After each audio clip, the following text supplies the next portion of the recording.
లోక్సభ ఎన్నికల్లో బీజేపీ ఎక్కువ సీట్లు సాధించి మోదీ హ్యాట్రిక్ కొట్టి ప్రధాని కావాలని నల్గొండ ప్రజలు కోరుకుంటున్నారన్నారు జిల్లా అధ్యక్షుడు నాగం వర్షిత్ రెడ్డి.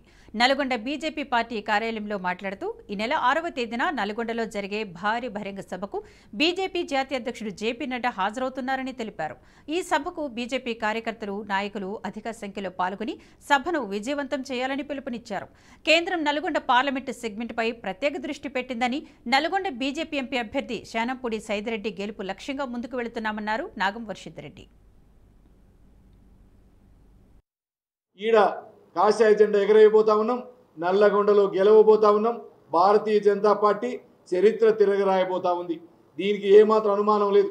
2 లక్షల మెజార్టీతో గెలవబోతా ఉన్నాం. ఇవన్నీ కూడా మీరు చర్చకు సిద్ధం. మీరు ఎక్కడ మాట్లాడాలంటే అక్కడ మాట్లాడడానికి సిద్ధం. మీరు నల్లగొండ అభివృద్ధికి మీరు చేసిందేంది, మేము చేసిందేంది, మేము చేసేదేంది చెప్పడానికి సిద్ధంగా ఉన్నాం. వీటన్నిటితో పాటు రేపు మా స్టార్ క్యాంపెయినర్స్ కూడా ఇక్కడికి వస్తూ ఉన్నారు. దాంట్లో భాగంగా మా జాతీయ అధ్యక్షులు జేపీ నడ్డా గారు 6వ తారీఖు 3:30 గంటలకి నల్గొండ రాబోతా ఉన్నారు. అందరూ కూడా భారతీయ జనతా పార్టీ అభిమానులు, కార్యకర్తలు అందరూ కూడా పాల్గొని జయప్రదం చేయవలసిందిగా మీ ద్వారా కోరుకుంటా ఉన్నాం. దాంతోపాటు ఇంకా కొంతమంది కూడా జాతీయ నాయకులు, రాష్ట్ర నాయకులు ఇక్కడికి రాబోతా ఉన్నారు. ఎట్టి పరిస్థితి బులెటిన్లో మరో షార్ట్ బ్రేక్.